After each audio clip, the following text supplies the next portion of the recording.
I'd like to call the governing board meeting of February 10th to order. It is 6:30. Lisa, roll call. Present. Present. Present. Here. Present. Thank you. Mrs. Knorr, would you please lead us in the Pledge of Allegiance? I pledge allegiance to the flag of the United States of America and to the republic for which it stands, one nation, under God, indivisible, with liberty and justice for all.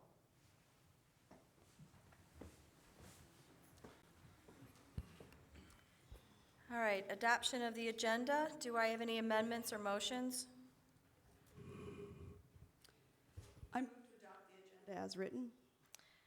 I have a motion. Do I have a second? I'll second. I have a motion and a second. All those in favor? Aye. Opposed? Motion carries. All right, call to the public. I don't have any blue cards, so I guess there's nobody wanting to address us. Awesome. All right, so we'll move to superintendent's report. Dr. Chestnut.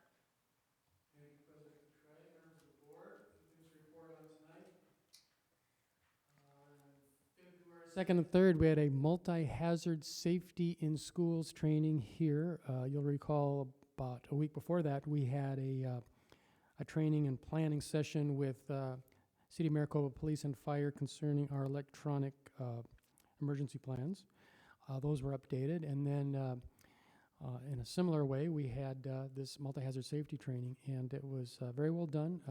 Pinell County put it on, and all the principals were here, police and fire were here, and it was an opportunity really to talk about building-level school crisis plans. We have a district-level plan, and of course every principal is responsible for having plans in place to carry out those guidelines at the building level, but it's good just to focus on your building, for a while. And so 2 days we spent doing that. So appreciated the principals being here and the police and fire being here, Pinell County. So it was a good discussion. And I got my slides a little bit out of order, but I try to get them chronologically, but I'm sometimes chronologically challenged. But on the 30th, Maricopa High School band performed at Grand Canyon University. It was Saturday night, and this is the second year in a row they've been invited to go up there and play the national anthem. And that is a fun place to go to a basketball game. I've gone the last 2 years, and I get the opportunity to give about a 2-minute commercial about MUSD before the game starts. And I'm sure nobody watches it, but it's kind of fun to do it. But this is quite a place to play basketball. They seat 7,000 people, and it's packed, and about 5,000 of them are students, and they are loud and very much a home court advantage. They're almost all wearing purple. They're so rowdy. I was just watching the opposing coaches, and they were just laughing at just how loud this stadium was. But it's a very cool place to perform, so the band plays the national anthem at the start of the game, and then they get to sit next to the GCU pep band, which is quite large and quite good, and they kind of alternate back and forth, playing songs and stuff. So it's a great college exposure for our students and a great night, so it was fun to be a part of that. Budget committee is plugging away. We had our last meeting on February 3rd, and Jim Irving and Rick Nielsen continue to lead the committee. We are working on a list of items that we're interested in prioritizing, and I don't know if you know how this works. If you've been on the committee, you do, but our tradition is that Rick Nielsen manages the spreadsheet, and then as the discussion goes, he enters information on the spreadsheet. Well, Rick was gone, and I agreed to fill in, and I'm telling you, it's a tough crowd. My first cell, I made a mistake, got the wrong number in the wrong cell, and I got yelled at by about 5 people because there's a lot of passion in that room, and I think it was well-intended yelling, but I tried to do better after that, and I'm glad that Rick is coming back at our next meeting. So we are continuing to make progress. We'll continue to prioritize things we're interested in funding. We also know that one of our tasks is to look at possible reprioritization. We will receive additional funds this next year over and above our current budget, but at least that's what we're projected to receive. But we also know that we need to look at reprioritizing current spending, and so that's another task that we're working on. And I sent an email out to all staff, and they've been replying with possible cost-saving measures. We'll be looking at those. So anyway, there's plenty of things still to discuss, and we'll be bringing you more detail in the near future. On the 4th, I had a meeting with Representative Fincham concerning House Bill 2401. There's a companion bill in the Senate, and this bill would phase out desegregation funding over a 5-year period in the 19 school districts in the state that receive those funds. MUSD receives those funds, $1.3 million a year. If this bill was passed, our reduction in the upcoming fiscal year would be $260,000. And so it's an important issue. There's a resolution on the ballot tonight for your consideration on this subject, but had a good discussion with him and appreciated the fact that he met with me. Last night, the girls defeated Queen Creek 82-55 in the sectional basketball tournament. We are pre-qualified for the state tournament. We get to participate in the sectional tournament, and I believe our next game is coming up Friday, I believe, against Marcos, which is a really good team. So it's great to see the girls doing so well and already qualified for the state tournament. The boys are playing tonight in the sectional tournament. They play Blue Ridge, and if I understand it correctly, they have not qualified for the state tournament yet, but it depends on how they do in the sectional tournament. So we're hoping they do well and can participate in the state tournament. I know they had a 10-game win streak in the middle of the season, so a lot of really positive things happening with that program as well. So that's always fun to see this time of year. Today I attended an election seminar. As you know, we have the MUSD override election coming up on November 8th, so it'll be here before you know it. And got some good information. I want to make sure that we're following all state law and guidelines in providing information to the school district. We can provide information as a school district, but we cannot advocate a vote yes position. And so I'll be reminding staff about that. My plan is to visit faculty meetings in the month of April and in person kind of lay out what the override, if approved, would accomplish for their schools. As you know, if approved, it would fund 47 teaching positions and provide $500,000 a year in instructional technology for students. So we need to give a little more detail on what that would look like. We are working on that detail right now, and of course I'll be getting that to you as soon as it's ready, and then roll that out to the staff so they'll know what to expect. This is kind of exciting. On the 16th, that's Tuesday, the day after our 3-day weekend, CBS 12 News TV crew will be here to film a segment for the Arizona Midday Show, which will broadcast on February 24th between 12:30 and 2. I think it's a 8 or 10 minute segment that they're shooting, and they will be shooting video at Santa Cruz Elementary School, where they want to take some video of the robotics team that qualified for the state tournament. And then they want to go over to Desert Wind and get some video of our blended learning classroom and our Future Cities projects and teams. So it'll be a great way to showcase some of our great programs here in MUSD. There will be a segment of the program where the mayor will be talking about the importance of public education in the city of Maricopa, and I think I get to say a few words. So be watching for that, and should be fun to see. And that's all I have. Thank you. Governing Board member reports? Mrs. Anderson? A couple things. Thank you, President Coutre. Not very much, but I just want to let the board know and superintendent know that I did do a walkthrough with Butterfield Elementary this week, and then I'm scheduled to do Santa Rosa next week. And, you know, it's exciting to see what's going on. I went in and asked them, you know, just asked Principal Hilldale to ask to show me one success that they're proud of and one challenge. And so it was interesting, and the one thing that was a challenge ended up that day not being a challenge. So she's like, now I don't know what I'm going to do. So it was good. I love seeing the kids in action, and they're all engaged. Everything is, you know, project-based. And I'm really encouraged, you know, the first grade are doing a garden as part of their STEAM project.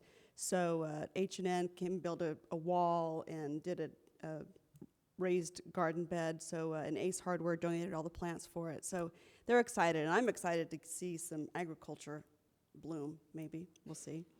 So Santa Rosa, I'm looking forward to that. And, like I say, I enjoy visiting the schools. It's very inspirational. The other thing I wanted to pass on is I want to remind parents, teachers, staff, community members to make sure that they get involved in the legislative process, because right now all of the education bills are going to vote, and it's important. And if you don't know how to log on, Arizona School Board Association has made it extremely easy. You just have to go to azsba.org, and you click on the advocacy link, and it takes you directly. You plug in your zip code, it takes you directly to our representatives, and it tells you which bills are coming up to vote and what you need to. There's letters already made, or you can type your own letter, but it's important that we restore public education and that we make sure that it's not crumbled by bad bills. A couple successes was House Bill 1525 and House Bill 2642, which restores JTED funding. So small victories we'll celebrate, and we got to keep at it. And I just want to encourage everybody to continue to email your representatives. And if you don't live in Maricopa, still when you plug in your zip code, it goes to your representatives. But everybody, they all vote, so just make sure you let them know how the teachers and the administrators feel about this education process, because we got to take it back. And not let people that aren't even in the classroom make those decisions for you. So I just want to encourage, again, please get behind it.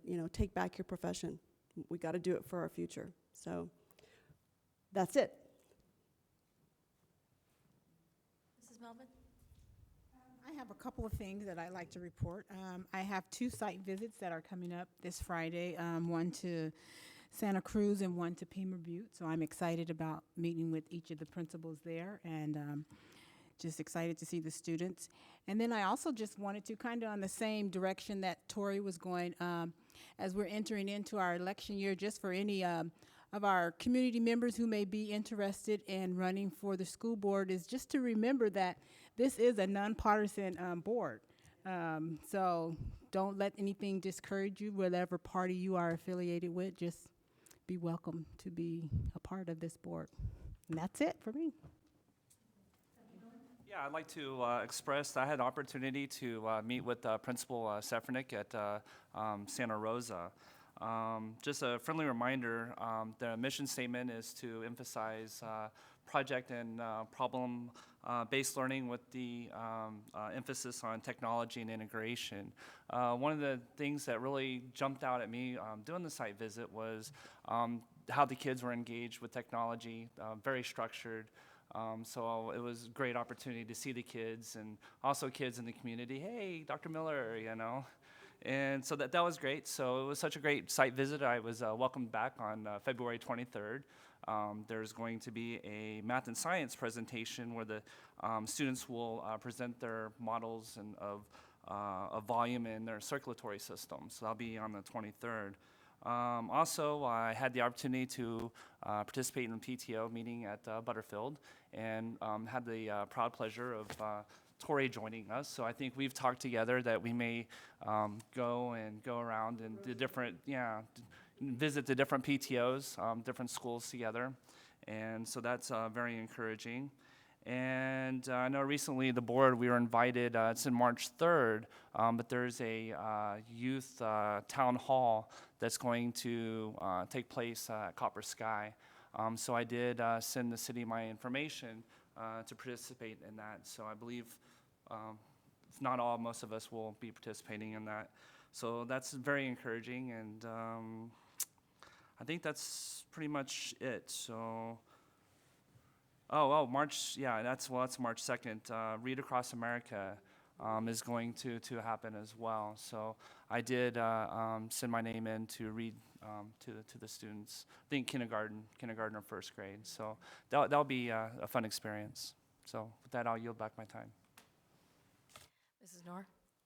Sure, just a couple of items. I had the opportunity to do a site visit at Maricopa Wells Middle School 2 weeks ago, I believe, with Principal Abel, and that was a great opportunity. I have yet to be in our middle schools, and that was my first time when school was in session.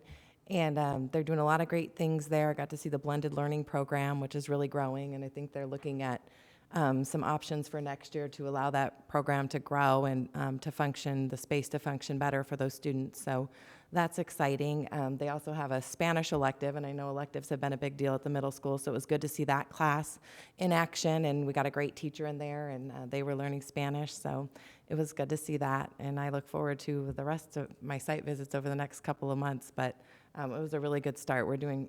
Principal Abel's doing great things in the middle school, so. And then also had the opportunity to talk with Governor Ducey on Monday when he gave his State of the State in Yuma, and talk about Prop 123 and what he sees for that at the special election May 17th, in which the state trust lands would be increased and go fund the schools to settle the lawsuit. So it was interesting to talk to him about that, and he's very much promoting that to get money into our schools.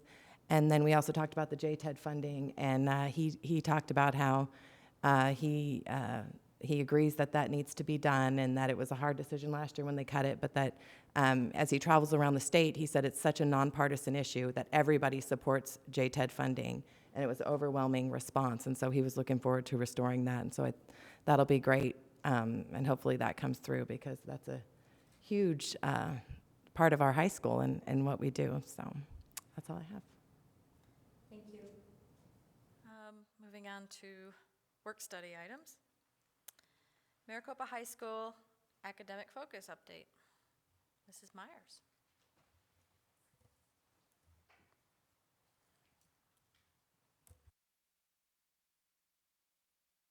I know I ask every single time it's to the right, correct?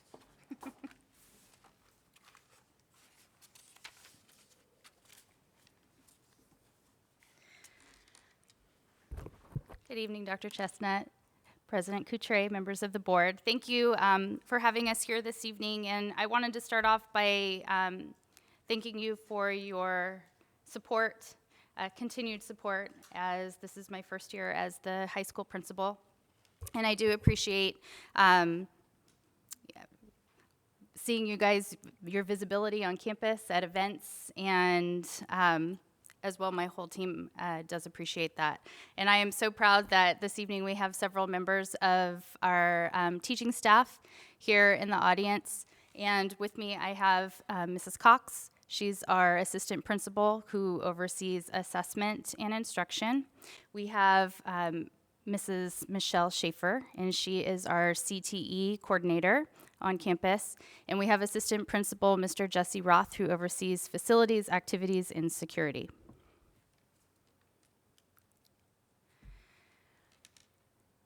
So the first item is, of course, the academic focus. Our academic focus is as follows. As you can see, students will learn a comprehensive curriculum based on arts, humanities, technology, math, and science, emphasizing innovation, critical thinking, creativity, and problem solving in all subjects. Now, this academic focus was put together by several groups of stakeholders at the time of at the time that they put it together, and its preliminary implementation. Principal June Salaya, she had multiple stakeholders, including site council, instructional council was on campus at that time. She had a student advisory group. And this has been a constant work in progress over the last couple of years as we continue to build into the different components that you see up there. We continue to work through this, and wanted to go over some of the things that we did last year that we were successful with the academic focus, and Mrs. Cox is going to touch on that. Good evening. All right, so some of the highlights last year, and I know you guys got to see it all and follow along last year, but just as a reminder for everybody, I would say that one of our biggest accomplishments with our academics was the addition of dual enrollment. We were able to assess our sophomore class. CAC came in, they did an assessment, which is the same placement test that all students take when they go to enter into college. And we originally were looking at just doing an English 101 class on campus, and I got a little bit optimistic and thought, well, let's try for math too. And the CAC rep had kind of supported it and said as long as the numbers come back. And I was blown away when we got our data because I mean, it was probably like 80% of the students that tested into either a college math or a college English. And one of the things that stood out to me with that is that there is so much data that has been coming about stating that how students aren't ready for college. And so that showed me that the Maricopa students really are. So it was a nice piece of reassurance. And so with that, last year we were able to implement 2 math classes for this year, which were your intermediate algebra 121, college algebra 151, and then English 101 and English 102. So technically 4 different college credits, classes that kids can obtain credit for. So that was a huge success. I know that Maricopa High School and the district had worked at trying to build that partnership with CAC, and last year was kind of the year that it finally got up and going. This year currently we have 50 students taking advantage of the English option, and we have about 34 students that are within the math section. And we are just looking forward to continue growing that. Ms. Myers will talk about that shortly. In addition to the dual enrollment, we were able to grow our current blended learning that we had. At the middle school, blended learning looks a little bit different, and last year we were able to bring blended up to the high school. So that was really, really exciting for the students to be able to continue to watch a program that they were a part of and have that extend into the high school level. So that is, at the high school, it looks a little bit differently. It's just the English and the math classes where they are together. They're doing kind of what you guys were talking about, the project-based learning, the technology, the hands-on, getting involved in the community and kind of taking on some problems in the community and trying to offer solutions. So it's a really neat thing to see at the high school as well. Last year, we were able to add hydroponics and a greenhouse and get that kind of up and going. So that's been some great news there. We're trying to bring back some of the ag and that science stuff that the next bullet, the sustainability project, we've been trying to pull all of that together. So we've partnered with ASU. Last year was where the partnership started, and we're trying to spread that. We now are working also with GCU and NAU as well. And so with the sustainability program, we have our science teachers, our culinary arts teachers. The idea of it is to try to pull from all the different departments curricularly on campus to kind of feed into the same thing. So in addition, they kind of have been going all hand in hand. Our science department has kind of been on fire this last couple of years. In addition to that, we have started a club, the Chief Science Officers. You guys heard about that a little bit last year. Last year, it was kind of just getting the club up and going. I do know, and I know I'm supposed to talk about last year, but I do know that they are now working with Maricopa City and the SciTech to put on a Maricopa City Science Fair. And so details on that are coming. The deadline to register, I'm just going to kind of give a shout out to that, is going to be March 4th. And all the principals are going to be sending out information on that for the website, where to register. And it is open to any student in the city of Maricopa. And then that is led by our teacher, Phil Smith, who is the sponsor of this club. And so that's kind of exciting to just watch just in 1 year how quick that club is kind of taken off. In addition to what we're seeing going on there, we are growing the amount of teachers that are using Google Classrooms. Last year was the first year that we had some teachers that were very passionate, brought it, had some ideas, and really implemented that. And they implemented it all year long, and they got excited and passionate about it, and they took it to their departments and to other teachers and kind of had these meetings after school to see how many teachers were excited about that. And last year it kind of took off, and they're realizing it's very similar to like a college Blackboard, so to speak. And so to see that the kids are getting that experience, that's going to prepare them better for when they do get to the college level, is just exciting. And the teachers have, I have to give them full credit. They have taken that on, they figured out how to work it, and that was just on them being excited, and they're looking to take that even further. The engineering class that we have, we were able to grow that to a 2-year program with numbers, so that was exciting last year. We had the Shark Tank start last year, and just from last year to this year, I know Ms. Myers is going to speak to the growth of that as well. Last year, we won the CAC math competition. In addition to that, we came home with some different awards and recognitions, but I think just saying that we placed and won that was pretty much a huge accomplishment, especially for our math department. In all of our honors and AP sections across the board, they all grew. So if we had 2 sections of honors, it went to 3. If we had 1 section of an AP, we grew it to 2. And so some of that, it maybe doesn't look like a lot of growth, but it's growth. It's exciting. It's showing that we're growing our programs for our gifted and advanced students. And then lastly, the CTE programs, there's too many to list, but they do go to the Skills USA, and last year when they went, I know Ms. Schaefer could speak to it more, but they came home with tons of awards and recognitions and winnings, and it was a huge thing on our campus. I mean, they came back and I felt like we were recognizing the students, the teachers, the programs. So I do know that our CTE programs are definitely, they're doing great. And we saw that last year, we're seeing it again this year. And again, there's so many programs to go into the specifics, but the whole entire CTE department as a whole had a very successful year last year when it came to the Skills USA. So this current year, we have been able to extend our blended learning program from 9th grade over to 10th grade. So now we have the 2 grade levels. It still encompasses both math and English, but that was a period of growth for us, and we are looking at expanding that in the future.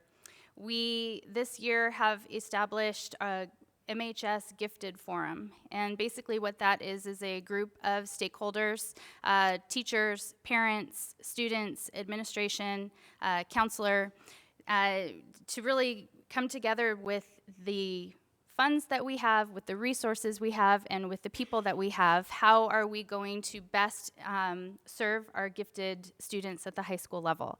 So we have started that conversation this year. We have added the VEX Robotics to engineering, and I know that Dr. Chestnut was able to attend that VEX Robotics, and I believe President Couture, you attended as well. And, you know, they're doing great things. It is amazing what those students are able to do. We have a partnership this year with InMaricopa.com for graphic design that Mr. Thompson has been working very closely with them. We have the City of Maricopa Youth Internship Committee, and with that, Mrs. Resinello has been working with her DECA kids and the City of Maricopa to look at businesses, what we're doing after school, after high school is over. We have added several technology components to our campus this year. That includes 42 HP streams, 139 Surface Pros, and additional Chromebook carts. We last year brought in our first year, we brought back our auto program, and it is growing, it is a hit, and we have a wonderful teacher who is completely vested with our student body and our community in the school. That program, lots of students are interested and excited about it, but we are able to offer a second year of that. The college and career and technology class is now 100% technology based, so they utilize Google Classroom and everything is done on their Surface tabs.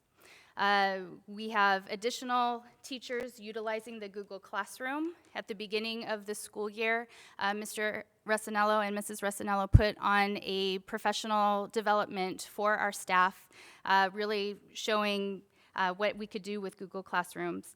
There are several teachers within all across all of the departments. Each department is represented with a teacher who utilizes Google Classroom. Our ELA, our language English department, is using Turnitin.com. Turnitin.com is a program where they will type up an essay and you can submit it they check plagiarism, references, sources, etc. Shark Tank, which was a great success last year, they were able to grow that program and encompass elementary schools, middle schools, and the high school this year, and the event was absolutely phenomenal. I don't think that there was any way that we could prepare for the amount of participation that we had and the success that we had with that program. We are able to add fine arts give students additional opportunities to take fine arts, I guess is what I should say. Rather than all of the courses being full year-long courses, they are semester courses. So now a student can take a semester of art, a semester of ceramics, and kind of dabble in all of the electives. So that's been a nice change for us for this year. I'm very glad to, I'm celebrating the fact that we have a great math coach this year with Mrs. Jerry Early. She did come out of the classroom and is now the secondary math coach, but she has an established rapport with our staff, and they are doing great things in the math department. Okay, some of the obstacles that we have. Mrs. Cox is going to touch briefly on a couple of the obstacles.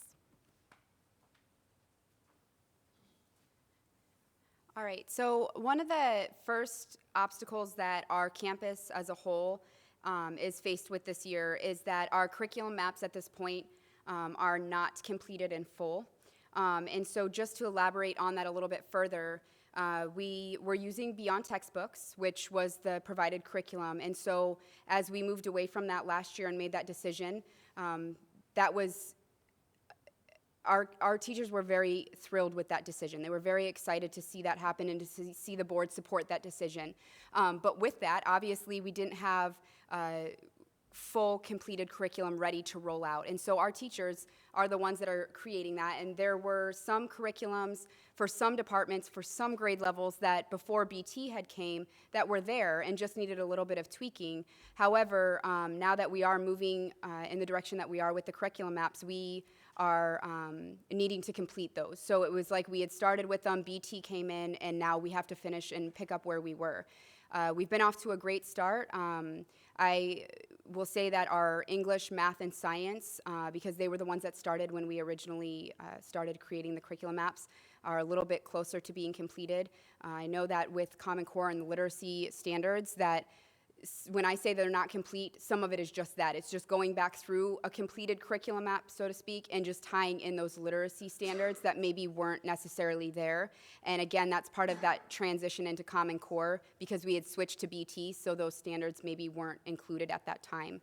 Our fine arts departments and some of our elective courses, again, maybe don't have a curriculum that was set in stone because we had been using BT as a district. So we're working with them. Across the board, we're trying to support our teachers to do that. I know that the curriculum director, Wade Watson, is currently looking at bringing in some teachers through Title I to be able to give them the opportunity to do this over the summer. With it being in the middle of the school year, obviously we can only expect so much from our teachers in addition to what they're doing, but they have taken it on. They love it. They are thankful. They appreciate that the board listened to that suggestion, and they're happy about it. It's a great thing, but it is an obstacle for us because we have a lot to get finished with that. And then to take that the next step further, it goes into assessment. So within the curriculum maps and switching from BT now over to the curriculum maps that our teachers in our district office are designing, there are some inconsistencies with assessments. And so that goes everywhere from the assessments that are the pre and post test all the way down to the teacher district formative assessments, which are the 5-question quizzes that they take on each standard throughout the curriculum. So at this point, there are some district formative assessments that are not created for a standard just because we haven't gotten to that point. And for the main standards, they're there, but we would like to get to a point where we have those across the board in all departments for all of those standards. With the pre and the post test, we do have some assessments that were generated and built through Galileo. Unfortunately, that is only for those 3 main core classes, and so the rest of the teachers, they're the ones that are responsible for creating their own pre and post test. And so again, that's something that the teachers had to work on creating. And this year, we're almost to a point where all the teachers have them, and at least for their main subject that they teach. So, for example, I'm going to use Ivan Poor. I think that we're pretty familiar with the fact that he teaches like everything. Because he teaches different sections of band and choir, we weren't going to expect him to have all of the curriculum, all of the assessments created for everything. So with teachers like that that do kind of take on a variety of things, we've asked them to focus on one thing for this year, and then with the expectation that we're going to try to move through the rest to get those common assessments built. And as the departments grow, and we have multiple teachers, we want there to be those common assessments so that the kids, if they switch classes, if they have one teacher or the other, we know that we're assessing them the same. It's really, really important, especially moving toward AZ merit. We want to make sure that we're all preparing them the same. So with the assessments, obviously, again, similarly to the curriculum, it's just that matter of time.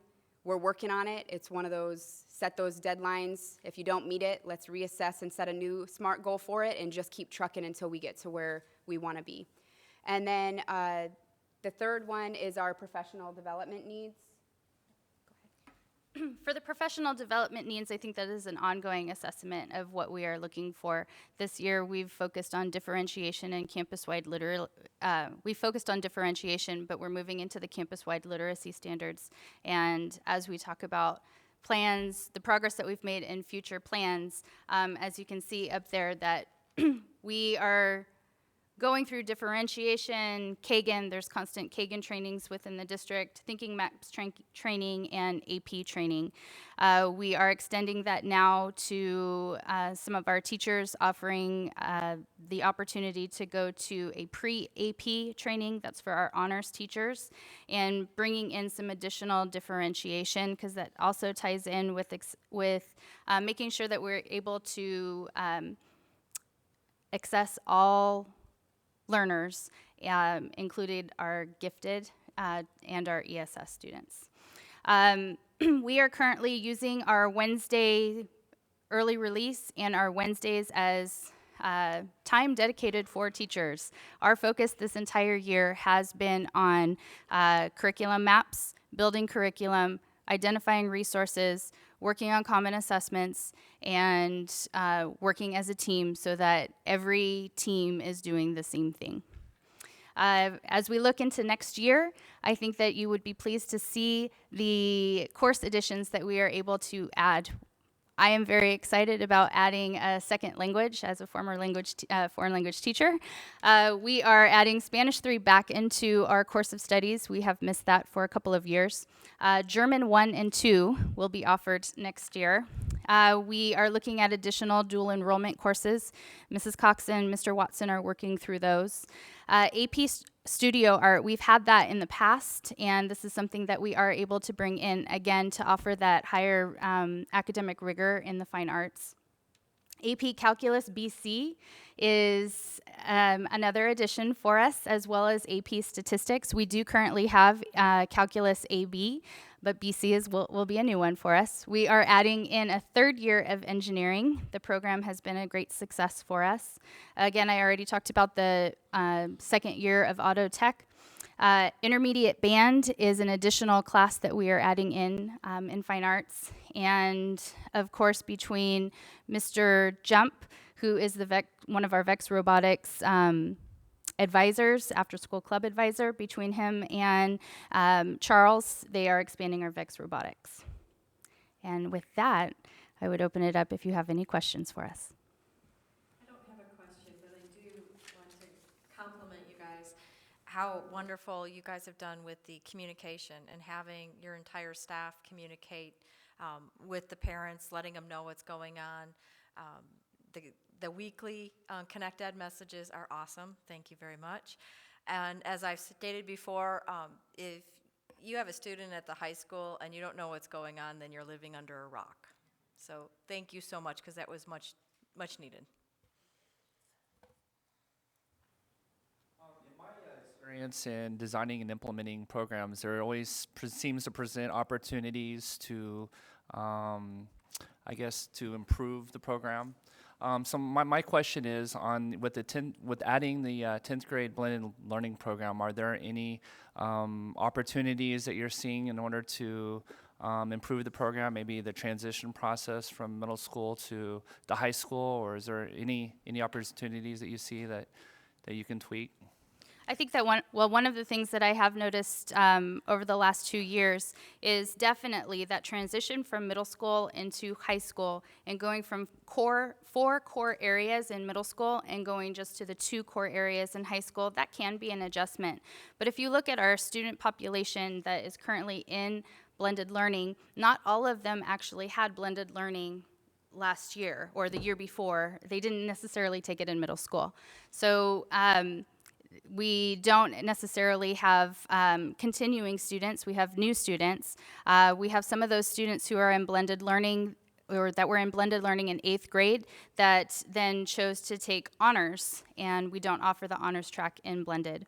One of the things that I would like to see, the discussion has come up as far as will we offer a blended program for our juniors. And rather than moving forward with a blended program for our juniors, because most of those students or many of those students are interested in an AP track, and at that point there are several more AP classes that are available. So rather than doing that, start looking at the expansion of the program to now start including science and social studies so that it does look a little bit it looks like what we're doing at the middle schools. I don't necessarily have a question, but I just want to compliment you and your staff on all of the, increased educational opportunities you've presented over the last couple of years. And, you're doing a great job, and MHS is offering what any other high school in the state is offering. And so thank you for giving that opportunity to our students.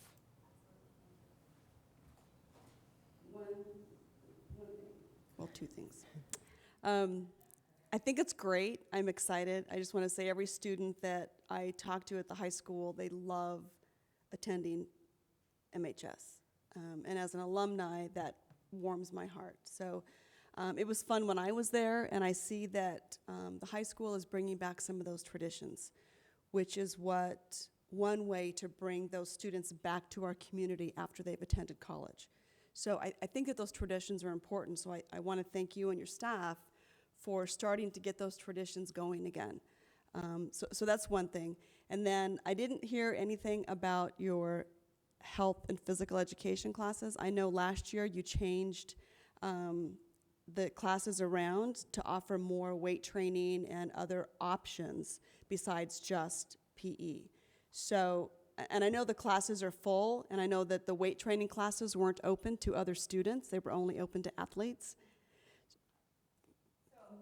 I'm glad that you asked that because and I'm going to call my boss out right now, but as Ms. Myers and our team was putting this presentation together during the academic focus and in the questions that Dr. Chestnut had kind of given for us to focus on, I jumped on the opportunity to be able to share tonight how that has been going, and she reminded me, this is my I told you so, she reminded me that it was to focus on like the maths, more of the core. So I'm glad that you asked. I opened the door. Thank you, I was waiting for that moment. Physical education is where Yes. kids learn to apply physical Absolutely, lessons, absolutely. policies and procedures that they've practiced in class. So So with that, in our PE classes, we were able to, with the elimination of health, offer more sections of actual PE, which is where the hit was. Most students weren't thrilled or super excited to take the actual health portion. So with that, our PE teachers were very, very excited and thankful that you supported that decision. They, like yourself, because it was what you used to teach, so I know that you understand this, they did not want to get rid of the health portion. They feel that it's important, and they will be the first ones to stand up here and argue it to anybody. And what they've done is we've kept our partnership with the Pinal County. They come in, they have the nutrition and health. They have come in, we've met with them a few times this year. The communication and via email has been great. They came and still did all of the presentations that they did in the past. Not one of them has gone away. What we found was that since we have a new set of kids each semester, instead of just doing one set of presentations for all of those kids, we now have double the students because they switch at semester. And so instead of just 5 days of presentations on just 5 topics, they're now able to extend it to 10 days because they offer us 1 week in the fall and 1 week in the spring. And now we're able to kind of target more options through them. And they do a fabulous job. In addition, our PE teachers do take their classes 1 day a week. We have a health classroom into that room, and that's where you really see the PE teachers. They have units week by week that I had provided to you guys when we talked about it. They've stuck to that. They feel like they were able to, in their opinion, their words, kind of cut out some of the curriculum that they felt was maybe outdated or not relevant and really focus in on the stuff that they do feel is relevant for a lifelong learning and fitness and healthy lifestyle. So that goes to answer PE. And then as far as weight training goes, we do have, doing that allowed us to do that with the PEs, but it also opened up extra sections for us to kind of add some other options. So in addition to our strength and conditioning, which is our weight training class, we also added a advanced PE for athletes, which we had the year before, and then we also now added it for freshmen. Freshmen, obviously we know that they come in and they're not quite to the level as your varsity level athletes, so what we found was in the advanced PE, the freshmen kind of ended up being separated anyway because they weren't quite to that physical level to begin with. So we were able to add a section of that to focus and have the freshman coach come in and really focus on that. So there's 3 different things. There's the advanced PE for freshman athletes, advanced PE for all other athletes, and then there's the strength and conditioning, which is our weight training, which is open to anybody. The downfall is that unfortunately our PE teachers are maxed out. They are at full capacity, over full capacity, and we don't have any more spot. PE is, because there is that half credit to graduation requirement, there are more students that pursue that, and so unfortunately with how the master schedule works, we don't have anywhere else to put more sections of strength and conditioning, which I would love to see happen, because I feel like that's one of those areas that we have constant request for, and unfortunately we do have to tell some students, like, try again next year, this class is full, and look at some other elective options for them. But I would love to grow it. We need more sections of it, because. Does that mean we're going to hire more PE teachers? Do you want us to hire? Do we have your permission? And with that, I'm going to turn it back over. Let's see what happens with the override. Right? Okay, we'll talk again. Little plug there. Okay, no, I appreciate it. Thank you. You're It's welcome. because I know you changed it last year, so I was curious to hear how it was working out. So. Stay on topic, so thank you for asking. Any other questions? You all for the work that you're doing at our high school, and to also commend those 50 students that are in the dual enrollment program and the 34, and hopefully everyone is doing a great job. Thank you. Okay. 2016-17 compensation plans for classified staff, exceptional student services, related services providers, and health services. Dr. Chestnut? Becca has been doing the work on this committee, and I will turn it over to him. President Coutray, members of the board, Dr. Chestnut, I'm extremely envious of the high school. They've got groupies that were able to stand behind their presenter, and of course I'm going to be here by myself, so hopefully you will be kind to me.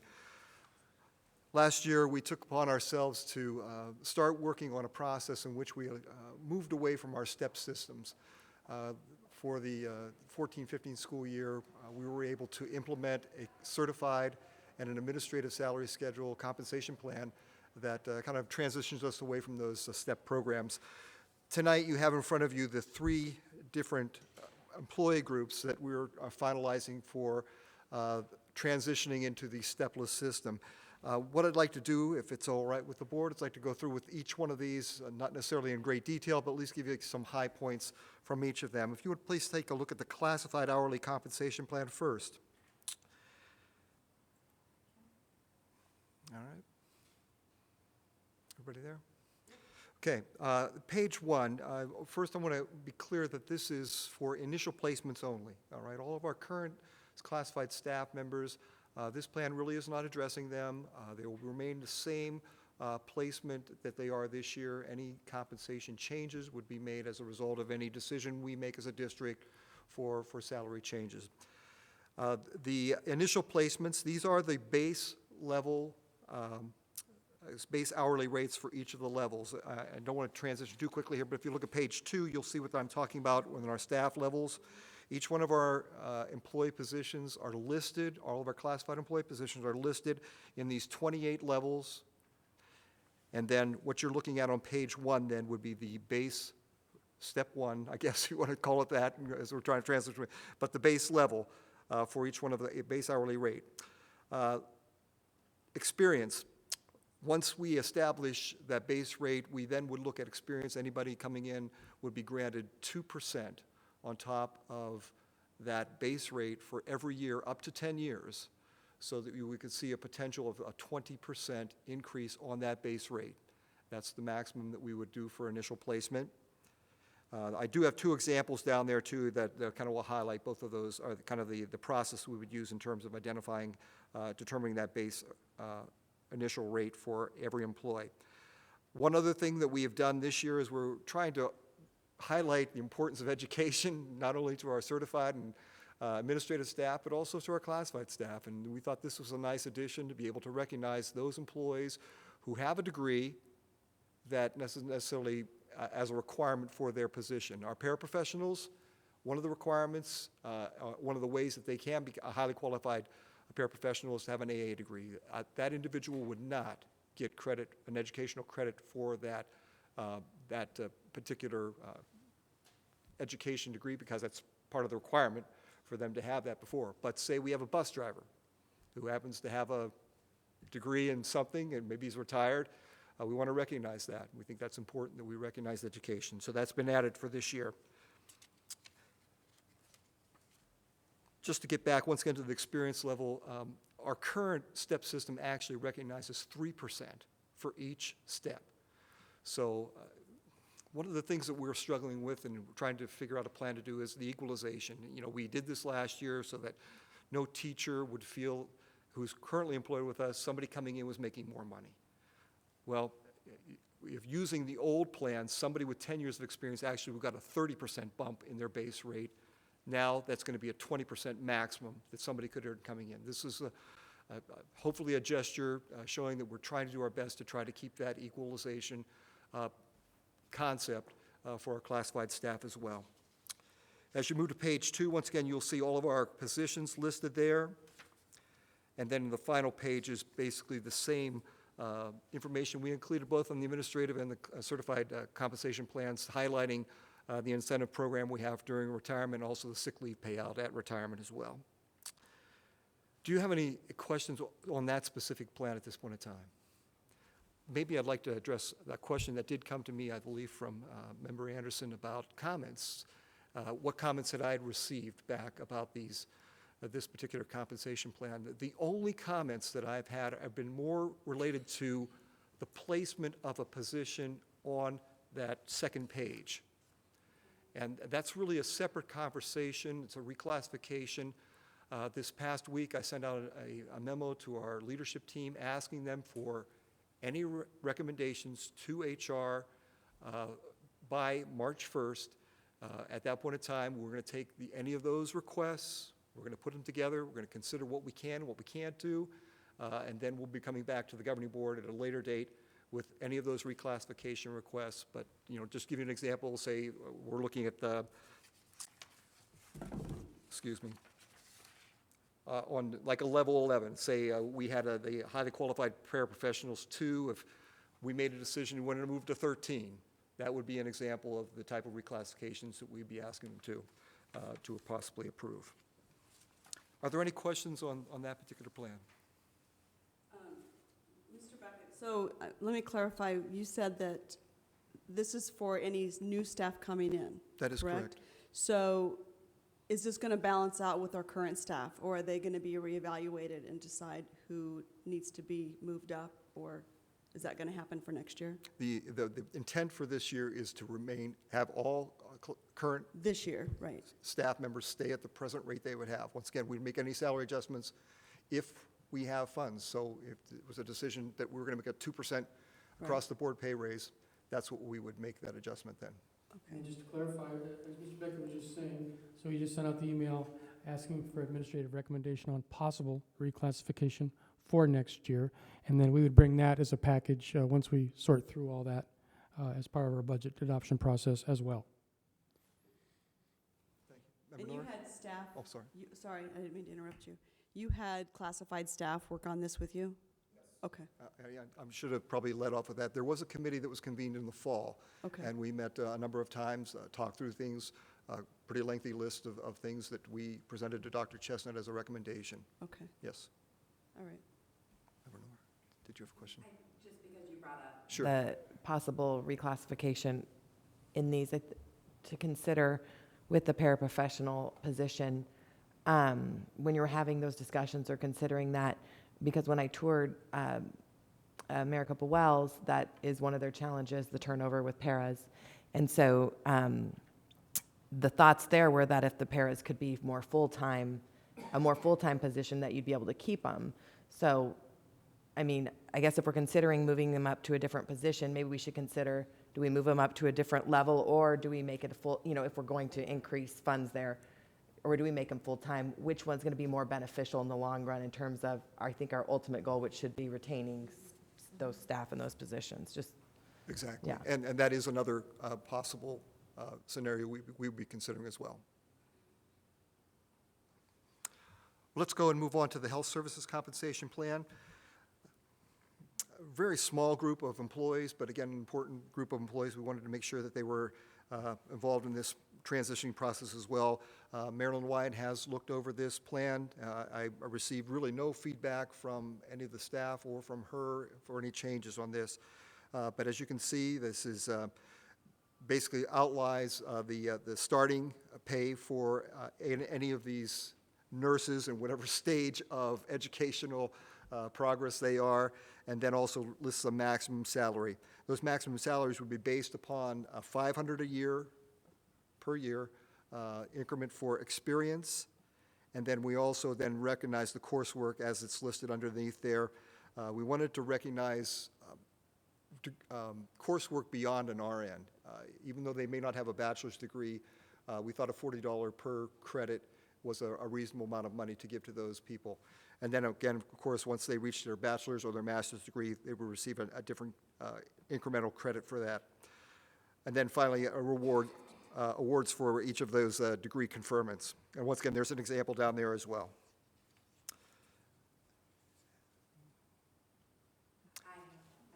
Yes, Mrs. Nora. We're supposed to email these, so That's I fine. No, apologize that's in fine. advance.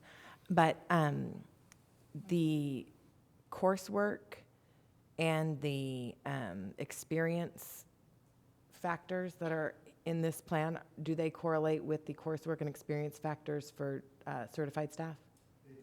Actually, the bachelor's degree actually coincides exactly with what we've done for the certified staff.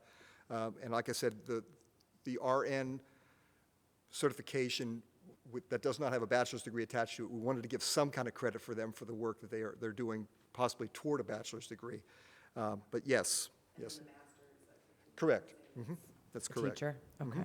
Mr. Beckett, you've listed the LPNs and the RNs, but where would the health aides fall under? Are they on that first schedule? Because I didn't see them listed on the first Yeah, schedule. that's correct. Member President Coutre, you're going to test my memory here, see if I can find them quickly. Sorry. That's fine. But yes, they are on that schedule. Okay. Okay. Thank you. And for the numbers for the minimum maximum, does that include benefits as well, or is that that's just base salary? That's just salary, correct. Okay. Yeah, so benefits All would be right, in that's addition. better. There was some additional information then on page 2 that also outlines kind of the same process that we go for with awarding those credits, the timeframes that are involved with that. And again, that's identical to what we're offering with our certified staff. Any questions on that? Great, thank you. Let's move to the last one, related to service providers. Approximately 95% of our staff members that fall in this category are full-time employees with the district. We do have a small group that are contracted service providers, meaning that there's an outside vendor that gives us this employee we contract with, and we pay this company to provide this employee to us. This plan does not affect those people. All right. First, I do want to strongly, I guess, mention that these employees are very, very difficult to recruit. And I believe the compensation plan we're looking at here is very aggressive. And I think it's important we do that. We typically pay somewhere probably twice as much per contracted service employee than we do for our own in-house full-time employees. So I think it's critical that we have a plan, and I happened to inherit much of these salary schedules whenever I came here, and I was very happy that I didn't have to be looking for multiple SLPs or psychologists every year because they were getting lured away from other districts because of pay. Pay is not a factor here. I really think that these are very aggressive salaries, and it's worked in our benefit to have the continuity in these programs. You'll see each one of the positions that are outlined there, the minimum, maximum, once again. Underneath experience, you will see that we are honoring $1,500 a year per year. Again, that is different than what we did for nursing. That's different what we did for certified staff. But again, it helps to place us in a position where we can keep these people here and attract good quality talent. I think we have terrific people working in these positions as well. In addition to that, we also have coursework, stipends that are available as well. Again, these are all post-master's degree credits that we're awarding through those different positions. In addition to that, there are national certifications that are tied with a variety of these positions, and we want to recognize that with a $2,000 stipend for every credential that is attained. Basically, I think everything else there is pretty self-explanatory. I did want to, I'm sorry, I should make a distinction there for a speech and language pathology assistants, our certified occupational therapy assistants, and for our physical therapist assistants, they are only getting $1,000 per year. But again, very aggressive, very competitive wage for what you would even see, I think even in the private sector, we would be very comparable to those. Again, the same language that you've seen with the health services, as well as the additional retirement incentive and sick leave payout at the end of the retirement. So, do you have any questions for me? By the way, I did spend an extensive amount of time with this employee group. They were very hands-on with this, and I appreciated the time, interaction. Ms. Sapelli was a great facilitator and helped kind of act as liaison for many of these questions. So, great group of people to work with. They really are. I don't necessarily have a question, but Sure. I do want to thank you for getting these last salary schedules done. I think it was a good thing when we moved away from the step because we couldn't maintain it. So I do appreciate all the work that you put in and everybody that was on the committee. So thank you. Thank you. And I do want to commend Dr. Chestnut. He asked us to eat this elephant one bite at a time, and I was very grateful that we didn't have to do 5 of these in a single year. That would have been an overwhelming task, and I think 2 years has been a good transition period for us. It also helped us to work out some kinks, kind of working through with the certified staff and administrators. And so I think the transition will go much smoother this year with these groups. I'm just going to remind everybody that, just to pile on here, that it was a really good effort by the HR department, and every employee, last summer, every teacher and administrator had to have their own individual worksheet that had to be prepared by HR to convert everybody over to the new compensation plan. It was a big task, and it went really well. So we'll go through a similar process this summer for these groups, but we'll be better prepared for it. But it went really well last summer also.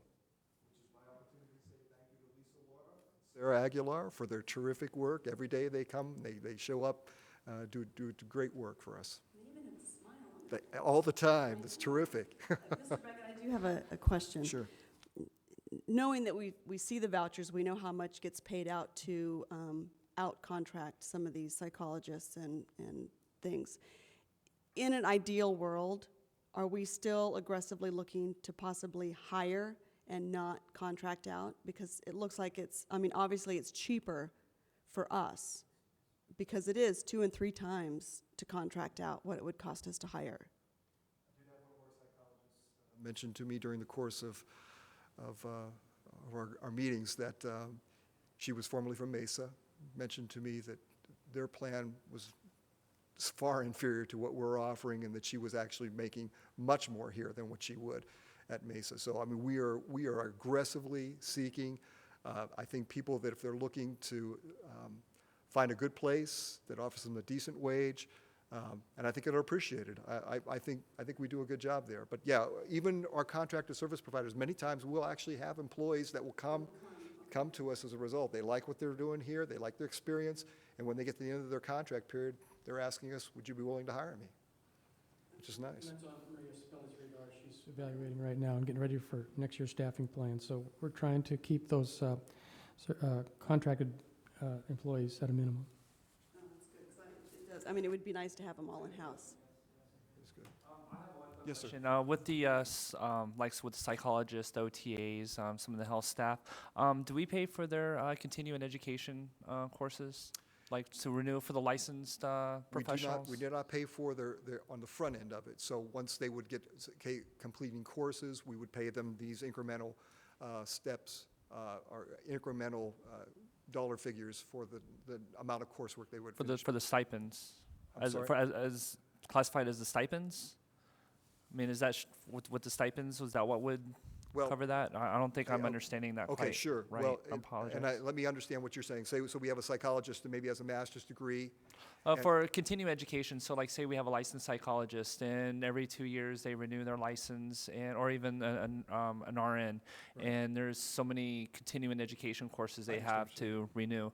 So do we pay for that, or is that something that they're responsible for? That is not something we pay for, and it's not any different than we do for our certified staff.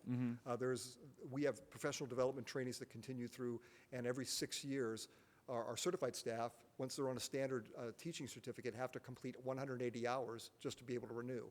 So it'd be very, very similar for what we're doing for, obviously related service providers as well. So let me reframe my question. So Sure. then for, let's say, a psychologist, Yes, sir. now I think it's 40 hours every 2 years that they would need for continuing education. Now, would they be able to have that time off in order to go? And because usually that won't be here, it will be, Tucson or Phoenix or somewhere where they'll, will have to go to participate in that continuing education. Do they get that time off in order to work on the continuing education? And Dr. Miller, I'm going to have to get back with you because I'm not aware of us ever doing that. But again, I Okay. don't want to misstate that. So I'll talk to Mrs. Spelly and see if we can. And get again, that. that's only for the licensed Right. professionals. Yep.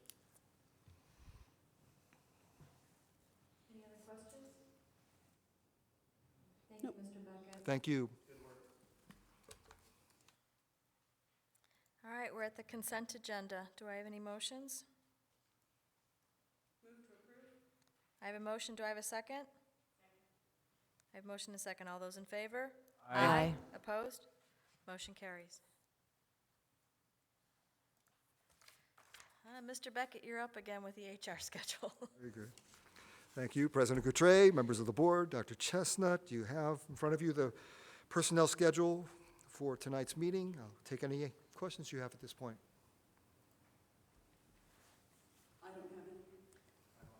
Okay, do I have a motion? I'll motion to accept as is. I have a motion. Do I have a second? Second. I have a motion and a second. All those in favor? Aye. Opposed? Motion carries. Thank you, Mr. Beckett. Thank you. 7B, discussion and possible approval of the minor revisions to the approved 2016-17 calendar year. Dr. Chestnut. Well, Mr. Beckett has been in charge of this process as well, so I will turn it over to him. That's right, yeah. Well, once again, thank you for allowing me to present on this challenging agenda item. So I want to thank you again for your patience on this, and hopefully I'll be able to do it justice. 5 years ago, we sat down as a committee, talked about what we'd like to see in a school year calendar. We surveyed staff, we surveyed the community, we had some extensive meetings that went on, and we crafted a 3-year proposal that was approved by the board at that point in time. Then excuse me, let's see if I find the exact date, I think it was January of 2011, we actually re-rolled basically that same calendar in its format forward for another 3-year cycle. And we are now approaching the 3rd year of that 3-year cycle. Each year we have had some minor revisions made to the calendar for various reasons, changing, Good Friday was one of the things that we added to this year's calendar and next year's calendars as proposed. In addition to that, we had some changes that were made to professional development opportunities for our teachers, and so there were some things that were changed in a minor way. What we obviously proposed this year was we had some concerns raised about winter break in particular, and I think also maybe fall and spring break, coinciding with some other districts around us. And again, the concern was brought forward. We surveyed our staff. We were asked then to go back out and survey the community. I believe you have the survey results that were included in that agenda item that kind of talked a little bit about what you saw. Unfortunately, it wasn't much different than what the staff said, or you were almost looking at a 50-50 split on this, but there was a slight advantage given to option A. That is the recommendation that we are making this evening. I can just tell you that the plan is to once again reconvene a committee next year to spend some time. I'd like to once again consider a multi-year contract proposal for next year's governing board to consider. I'm hoping that we can get a group of employees and possibly parents together that we'll be able to have a good discussion on what they'd like to see. Again, this is not etched in stone. We're trying to be sensitive to everybody's wishes and desires, but it needs to be obviously a democratic choice on this, and it sometimes becomes a challenge when you have two very strong opinions upon what a calendar should look like. So I don't envy your position tonight, but I thank you for your work on it. If you have any questions that I can answer about the calendar, the survey, the process, anything, I'd be willing to do that. I assume that the process was that every school site had it on their website, and that's where they went to the SurveyMonkey, correct? That is correct. It was And the listed. parents were notified of this how? They were, a connected message was sent out to every parent notifying them that we were having this vote. And that was a district message or from the schools? It was from the district to all families. I got an email, but I didn't know if it was from the school or from the district, because I always get everything from the high school. All right, But okay. I just wanted to make sure Yeah. that that all the parents got that. No matter what we do, we're not going to make everybody happy in this decision. Exactly. We have to do what's best for our students in our district. And I'm happy that we went through the process to make sure that all the stakeholders had an opportunity to share their voice and opinion. Say is that the sample size was very good sample size, both the teachers and the parents. And none of us want to lose any teachers because of whatever decision that we make. And I hope that the teachers aren't here working in MUSD because of our calendar, that they're here for the opportunities that we provide them and how we support them. Because I just hope it's not just because of a calendar, I really do. For those that aren't happy with the decision that's made tonight, I can suggest that you go to the other districts and see if they'll adjust their calendar. Nobody asked us. Well, it doesn't hurt to ask. And again, I know for me, if I would have paid more attention, and I should have, and that's my own fault, when this thing came out 3 years ago, if I would have paid more attention to that third year, and I plan on paying more attention for the next multi-year, in fact, I'd like to be on that committee, then, it was just an oversight. But I'm glad that we addressed it, and I'm glad that we brought it out to the people. I really am. President Couture, I don't think it was an oversight. I mean, it's not up to us to figure out if another district changes their calendar. No, we but we do didn't, what's best. but we didn't look at the winter break when that fell. We didn't really pay it, we missed some I of don't know. that. I looked at it when we did it in January, so I'm fine with the process and the decision that was made. So the agenda item is to approve the calendar with the starting date of August 8th and eliminating those 2 professional days to start the winter break on the 22nd. So do I have any more discussion or motions for this? I motion to approve the option A, adding the 2 days to winter break and starting school on August 8th as planned. I'll second the motion. All right. Any more discussion?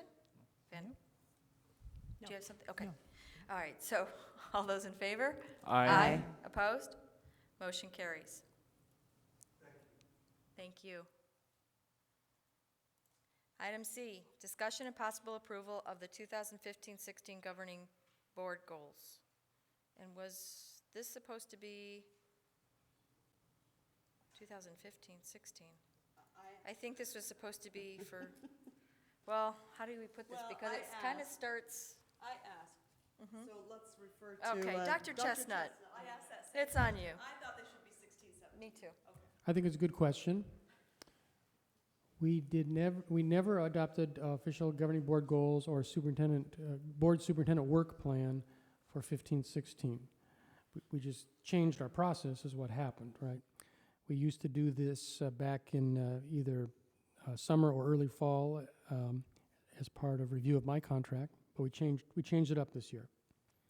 So my other theory is that it is possible that next school year, beginning in January, we could have different board members seated here. And so actually, I think we're on a better time frame to adopt board goals. So I think the point is well made. Maybe they should be, 2016 governing board goals. Because in reality, I don't think this board can commit the future board to goals that you want to accomplish between January and May of next year. I think that's the issue that we've got. So if we just move it instead of a school year, we use it as a calendar year, so 2016, and then next year when we do it, it's 2017. At least this time. But I think when the new board, or all of us, can we look at it sooner and do it for Sure. 16, 17? Yeah. Sure. Okay. Okay. Go ahead, do you have something? I just want to say, I thought it was a great opportunity for us when we met and was discussing the goals. I thought that was great. I thought we, had some great conversation and made some good progress on that, what we did. So do I have any motions? Motion to approve? But do we want to, Amend. sorry. Oh, for 2016. Yeah. Yes. Okay, so I have a motion to approve with the amendment, changing it to 2016 governing board goals. Do And I have a second? I'll second. All those in favor? Aye. Opposed? Motion carries. Okay. Item D, discussion and possible approval of the first reading of policy BA, school board operational goals. And this is just something that we had looked at and that we had changed a few of the wording. So do I have any questions or motions? If there's no questions, I'll move to approve as is. All right, I have a motion. Do I have a second? I'll second. I have a motion and a second. All those in favor? Aye. Opposed? Motion carries. And going back to discussion and possible approval of first reading of policy BAA, evaluation of school board self-evaluation. And again, this is something that we tweaked word-wise because we took out some of the lengthiness of it, I thought, didn't we? Quite a bit, To yes. It's not opening up on mine. reflect the, Okay, so is there any questions or motions for this one? again, if there's no questions, I'll move to approve as is. All right, I have a motion. Do I have a second? Second? I have a motion and a second. All those in favor? Aye. Opposed? Motion carries. And our last item of the evening, adjournment. Do I have a motion? So moved. Second? Second. Thank you. All those in favor? Aye. Motion carries. It is 7:48.